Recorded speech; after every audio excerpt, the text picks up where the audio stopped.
Motorcycles are freedom on two wheels, and sometimes a straight shot into disaster. From live broadcast crashes to record attempts that ended in fire and twisted metal, these are the most disturbing motorcycle deaths ever recorded. All real, all documented, and impossible to forget.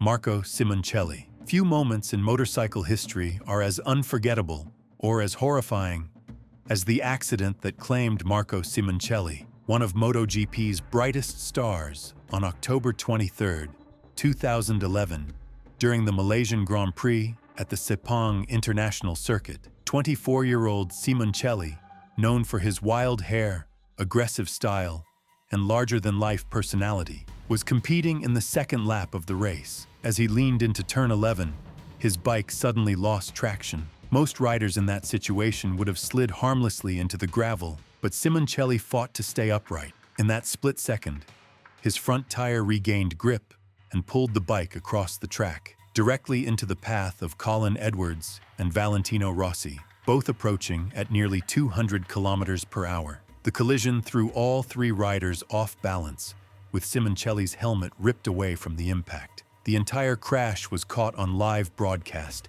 and seen by millions worldwide. Medical staff reached him within seconds, but it was too late. The injuries were catastrophic. The race was immediately red flagged and later cancelled. An investigation by Dorna Sports and FIM, Fédération Internationale de Motocyclisme, found no mechanical fault. It was a freak accident, one of those rare, cruel instances where determination to recover control made the crash worse. The MotoGP community mourned deeply. Rossi called him like a little brother. His racing number, 58, was officially retired from MotoGP, a rare honor. The tragedy led to new helmet retention testing protocols, ensuring that no future rider could lose protection mid-crash. Marco Simoncelli's father, Paolo, later founded the SIC 58 Squadra Course team to continue his son's dream, a legacy built not on loss, but on love for the sport. Joey Dunlop. To the racing world, Joey Dunlop wasn't just a legend, he was a hero. The Northern Irish rider dominated the Isle of Man TT, the most dangerous road race on Earth, with 26 victories. But it wasn't the Isle that took him. It was a rain-slick public road in Estonia. On July 2, 2000, Dunlop was competing in a 125cc race at Tallinn's Pirita Koze Klustrimetsa circuit, a narrow track that weaved through forest roads. It had been raining steadily all day, turning the surface into a mirror of slick asphalt. During the third lap, Dunlop's bike hydroplaned and struck trees at the edge of the circuit. He was killed instantly. Fans and officials nearby captured footage of the race before and after the crash, and the emotional scenes that followed. Estonian marshals saluting as his body was carried away later became part of a BBC documentary. Dunlop's death sent shockwaves across motorsport. He was not only revered for his skill, but for his humility, known for driving a van full of supplies to orphanages in Eastern Europe between races. Following the tragedy, the Isle of Man TT organizers reviewed and strengthened wet weather protocols and reduced allowable speeds during road racing events under heavy rain. His funeral in Ballymoney drew over 50,000 people, one of the largest public gatherings in Northern Ireland's history. Today, a bronze statue of Joey stands on the Isle of Man, overlooking the track he conquered and the risks he accepted every time he rode. If you're still watching, hit like and subscribe. It tells me you want more deep dives into these real-life tragedies. Shoya Tomizawa. If Marco Simoncelli's accident was the most famous, Shoya Tomizawa's was the most hauntingly similar, and it happened just 1 year earlier. On September 5, 2010, at the San Marino Grand Prix in Misano, 19-year-old Japanese rider Shoya Tomizawa was competing in the Moto2 class, the sport's proving ground for future stars. During lap 12, while battling for position, he lost control at high speed, coming out of turn 11 and slid into the middle of the track. Before marshals could react, two following riders, Scott Redding and Alex DeAngelis, struck him at nearly 140 kilometers per hour. Both were thrown off their bikes, but Tomizawa took the brunt of the impact. The crash was broadcast live, and though cameras quickly cut away, the sound of gasps from the crowd and commentary team made clear the gravity of what had happened. He was rushed to Riccione Hospital, where doctors worked for over an hour, but his injuries were too severe. He passed away the same afternoon. MotoGP immediately investigated the safety of Moto2 bikes, heavier and more powerful than their 250cc predecessors. The FIM Safety Commission mandated stricter track marshalling zones and minimum response times for medical teams.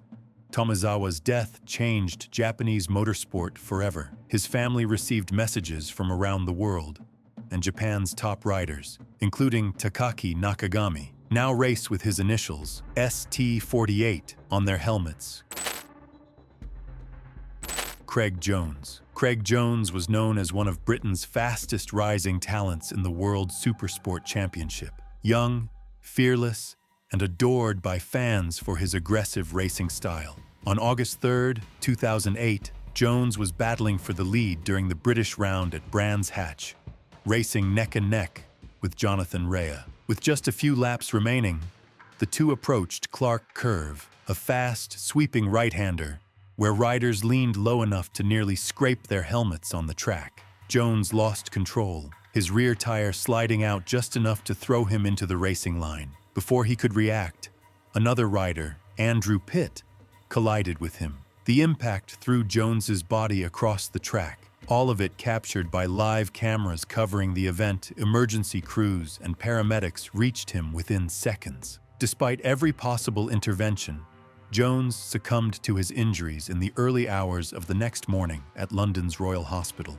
He was only 23 years old. The Fédération Internationale de Motocyclisme, FIM, later declared the crash an unavoidable racing incident. Still, it led to calls for enhanced protective gear, including airbag suits, which were still experimental at the time. Within 2 years, they became mandatory across multiple motorcycle racing categories. At the 2009 Brands Hatch race, a minute of silence was held before the start. Riders lined up their bikes in formation, spelling out CJ18, his initials and race number, on the asphalt. Jones's death directly accelerated the adoption of safety technology that has since saved dozens of riders.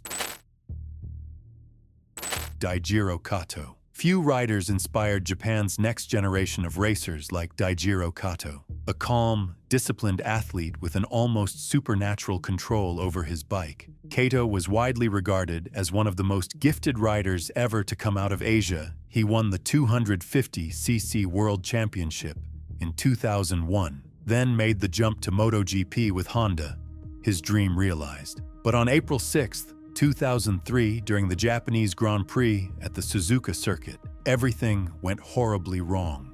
On lap 3, as riders accelerated through the ultra-fast 130R corner, one of the most dangerous turns in the sport, Kato's Honda RC211V drifted offline and smashed headfirst into the wall at nearly 200 kilometers per hour. The impact was so violent that even seasoned commentators went silent. Trackside footage captured the crash, but broadcasters quickly cut away as medics sprinted onto the scene. He was found unconscious with severe head and neck trauma and rushed to Yokkaichi Central Hospital, where he remained in a coma for 2 weeks before succumbing to his injuries. The aftermath changed MotoGP forever. Critics pointed to Suzuka's outdated safety barriers, arguing that the wall Kato hit was dangerously close to the racing line. After an investigation, the FIM Safety Commission permanently removed Suzuka from the MotoGP calendar. Honda Racing Corporation, HRC, later introduced a new energy-absorbing wall system that became standard at circuits worldwide. Kato's racing number, 74, was retired, and a statue of him now stands at the Suzuka paddock entrance. His helmet turned toward turn 130R, where his life ended doing what he loved most. William Dunlop.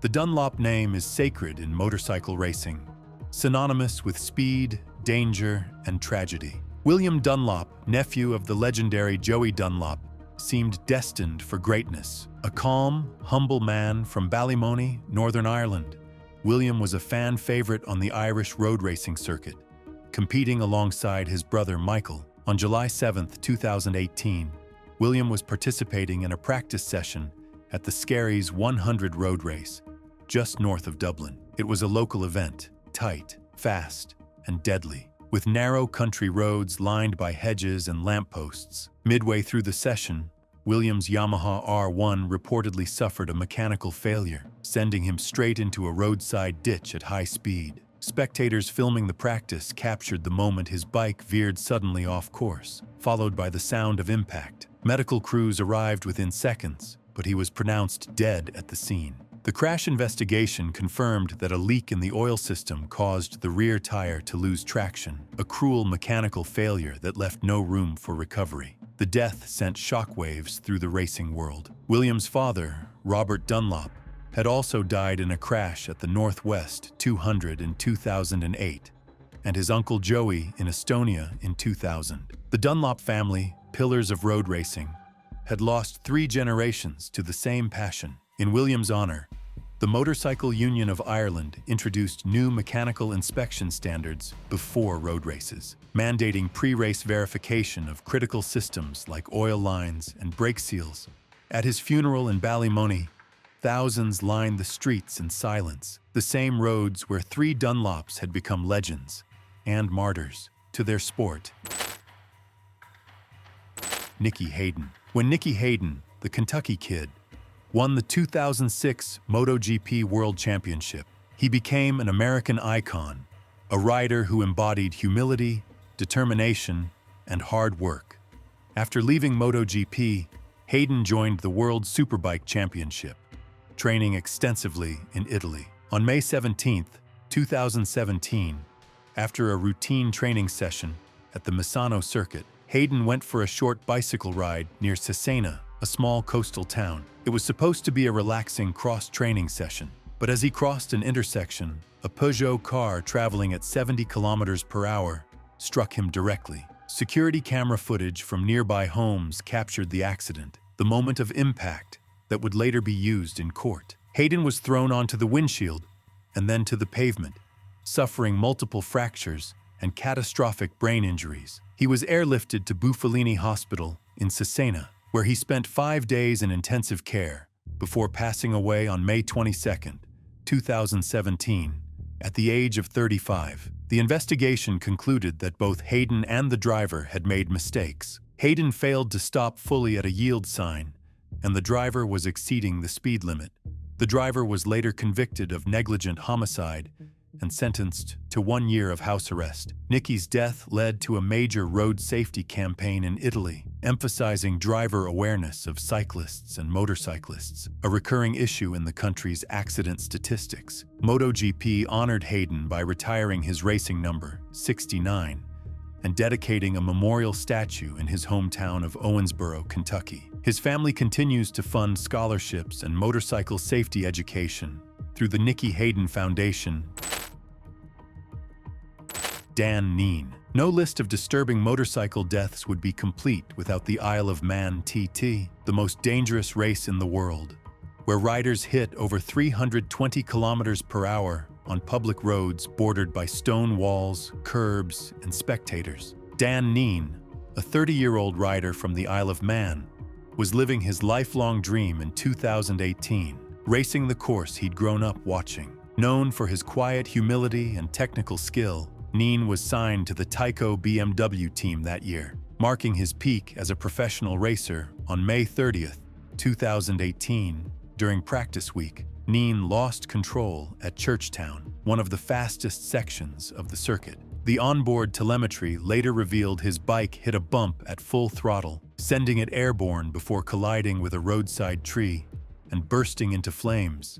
Spectators and marshals captured parts of the crash on their cameras, though officials later requested footage be withheld out of respect. Neen died instantly from his injuries. In a tragic twist, a course car rushing to the scene struck and killed a spectator, compounding the devastation. Following the accident, the TT organizers revamped their emergency response system, ensuring that all course cars would have dedicated radio clearance before deployment. the Isle of Man government reaffirmed that the TT would continue, calling it both a cultural heritage and a calculated risk. But riders like Neen remain the reason safety continues to evolve there, his name now etched into the TT Memorial Garden in Douglas.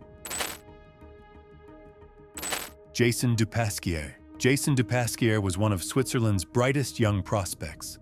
Just 19 years old and already competing in the Moto3 World Championship.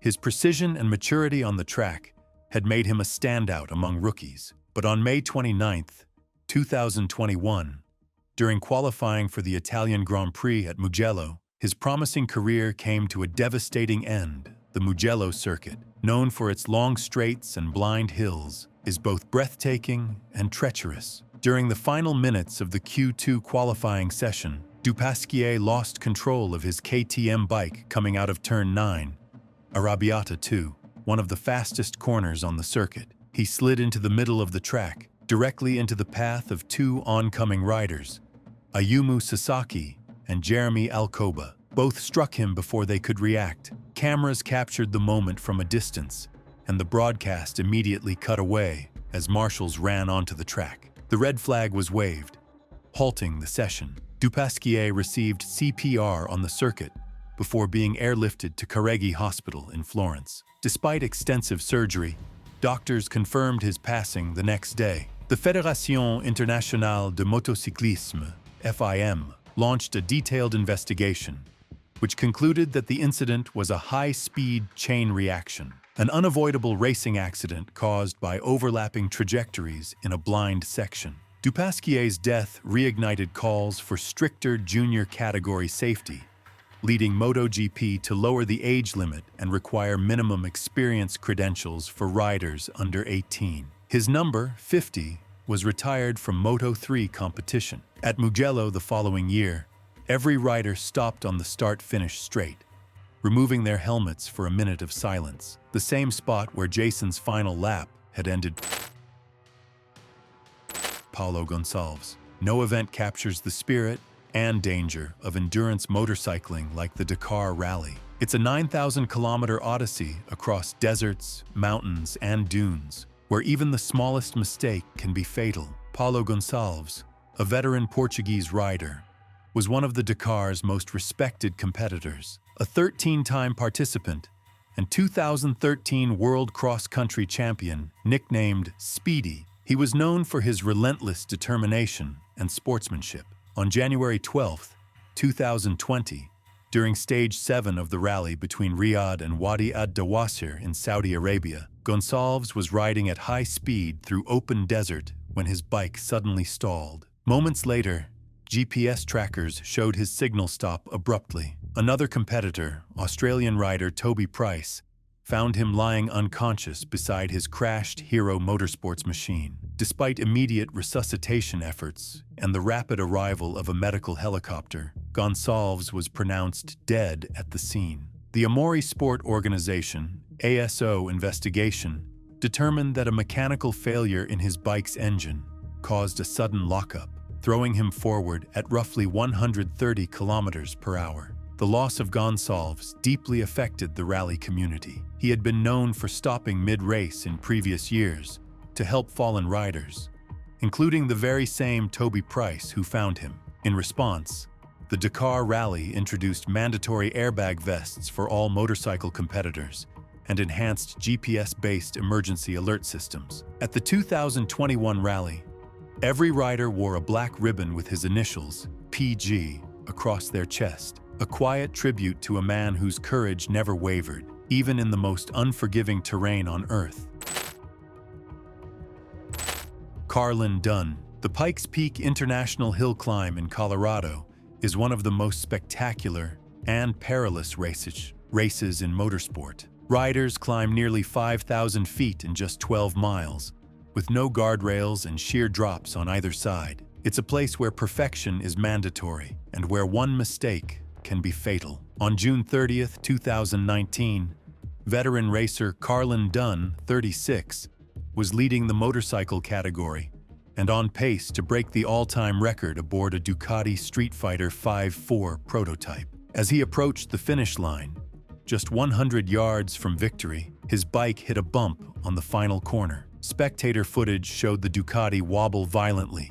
Before flipping off the mountain's edge, emergency crews reached the site quickly, but he was pronounced dead at the scene. The Colorado Springs Gazette later confirmed that Dunn's front wheel had lifted due to a sudden loss of traction on uneven pavement, a small ripple that proved catastrophic at 150 miles per hour. Following his death, the Pikes Peak organizers made a historic decision. 2019 would mark the final year motorcycles were allowed to compete at the event. Carlin Dunn's passing hit especially hard because he was no rookie. A four-time Pikes Peak winner, he had helped Ducati achieve global recognition in hill climb racing. His legacy now lives through the Carlin Dunn Foundation, which funds safety initiatives and youth development programs for motorcyclists. The mountain, once a symbol of glory, now stands as his memorial, a reminder that even mastery can meet its match in the unknown. Renzo Pasolini and Jarno Saarinen. Before MotoGP became a global empire, motorcycle racing in the 1970s was a wild and dangerous era. No air fences, minimal barriers, and almost no safety protocols. The 1973 Monza Grand Prix stands as one of the darkest moments in racing history. On May 20th, 1973, during the 250cc race at the Autodromo Nazionale di Monza, Finnish champion Jarno Saarinen and Italian hero Renzo Pasolini were battling for position in front of tens of thousands of spectators. On the first lap, disaster struck. Pasolini's bike appeared to spill oil after an engine failure on the approach to Curva Grande. The riders behind, including Saarinen, had no time to react. Dozens of bikes went down in a chain reaction crash that scattered wreckage across the track. Both Pasolini and Saarinen suffered fatal injuries, and several others were hospitalized. The chaos was caught on partial broadcast film, showing clouds of smoke and debris before cameras cut away. The investigation revealed that the race should have been red-flagged immediately after Pasolini's mechanical failure, but marshals lacked communication equipment. As a result,